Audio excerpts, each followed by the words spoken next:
Now, we begin tonight with perhaps the most wide-ranging interview that Antifa documentarian Andy Ngo has ever done.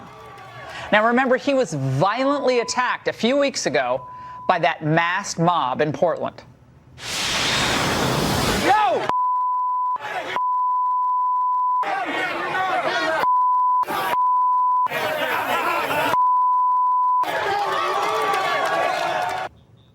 The journalist you just saw getting viciously attacked by the masked thugs of Antifa, he's exposed the group more than anyone in America today. And I'll tell you, he isn't lauded with awards or called courageous for any of his work in the conventional media circles. Instead, big shocker, he's brushed aside as just a provocateur, or worse, inviting these attacks. That's my favorite. Andy Ngo joins me now for a conversation about the origins of this group and their ultimate goal. Andy, thanks for being here tonight. I have a question that just popped into my mind. Does it affect you again to see that video? I mean, that's you getting hit and kicked. What do you feel when you see yourself again in those videos over and over again? When I first started watching the videos of this, my first feeling was, thank goodness part of it was captured on camera. At the same time, seeing myself being beaten up and humiliated with eggs and silly string and milkshakes thrown in my face, it was painful to see, sort of reliving that over and over. I mean, I just trying to put myself in your positions. You're attacked. You're on camera, and there's nothing, and unless you've had it happen to you, and I haven't, but I've put myself in your shoes, I've tried to at least, and I've done a little martial arts training, so I've had everyone coming at you at one time, and how you react to that. Unless you've trained to react to that, that's a horrific feeling. I don't care what they're holding in their hands, because you feel like there's no way out. Did you feel that? Yeah, I didn't even know what was going. It took several hits to my head before I realized, oh, I'm getting beaten up right now. Because I've never been in a fight. Right. I've always never been arrested. I don't drink or do drugs. So it's just like, I never encountered anything near it. So it was just, when it was happening, it was just, I think by the third punch, I was just hoping and wishing that it stopped, but it continued. Why do they react to you the way they react to you? Then we're going to get into the origins of this group, but why they see you and they think what? It's because my writings are not just critical of them, it has an audience and a reach. I've written for some mainstream publications like National Review and the Wall Street Journal, and I'm broadcasting to a large audience this other side of Antifa that is frequently hidden or whitewashed in liberal press. And so you unmask them. Yes. As they are masked, which brings me to my next question. How did this all start? Is this the beginnings of it's not street theater, this is the beginnings of what they hope to be a revolution in the United States, stoking violent confrontation, perhaps with police, ultimately leading others around the country, because it's now kind of all around the country, it's not just in one city like Portland. Is this their ultimate aim, and how did it start? That's a great question. So a lot of attention is paid to these incidents of the street hooliganism, which is one aspect of their tactics. But more important, I think, is the ideology, which you mentioned. They're working towards a political revolution. They're made up of anarchists and communists.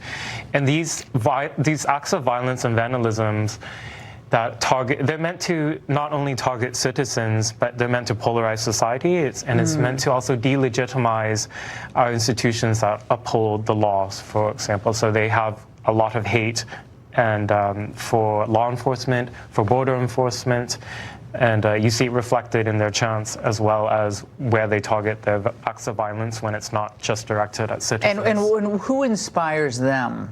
Have you been able to get to the heart of that? Which philosophical thinker, which revolutionary thinker?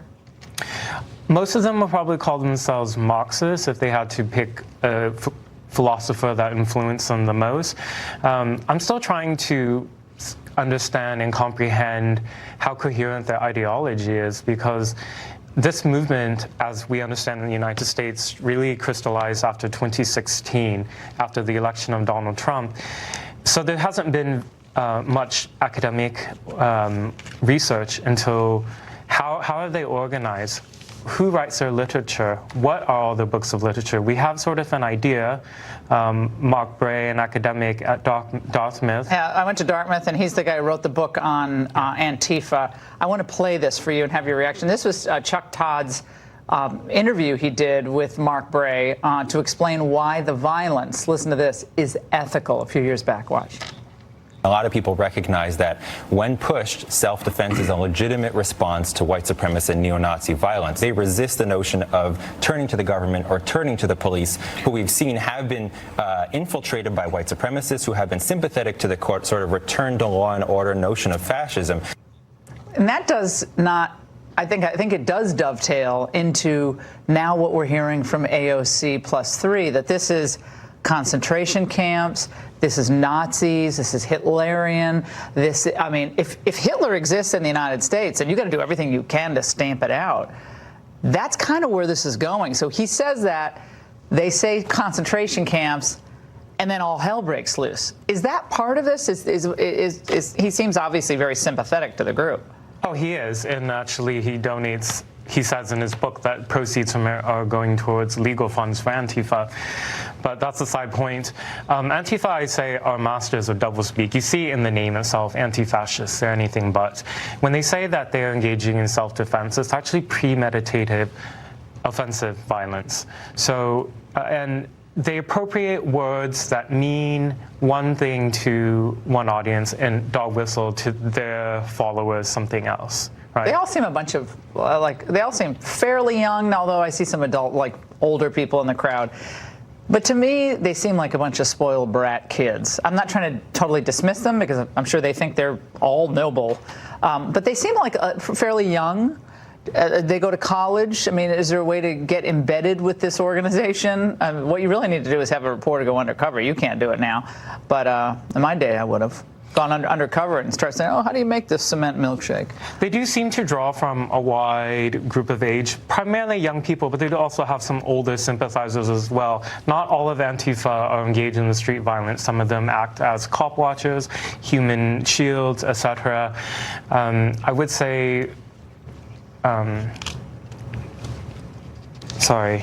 No, it's okay. And I should tell everybody that you are still suffering from this attack, and I've had a chance to talk to you before, and I've had my own share of medical issues over the years, and I can see that you're still struggling a little bit for words. I can't believe you're doing as well as you're doing, frankly. After what I mean, you look good, but I could see that you're struggling a little bit. But that's fine. This is real. This is real life, and we have to talk about the real world circumstances of what you went through and why this cannot continue.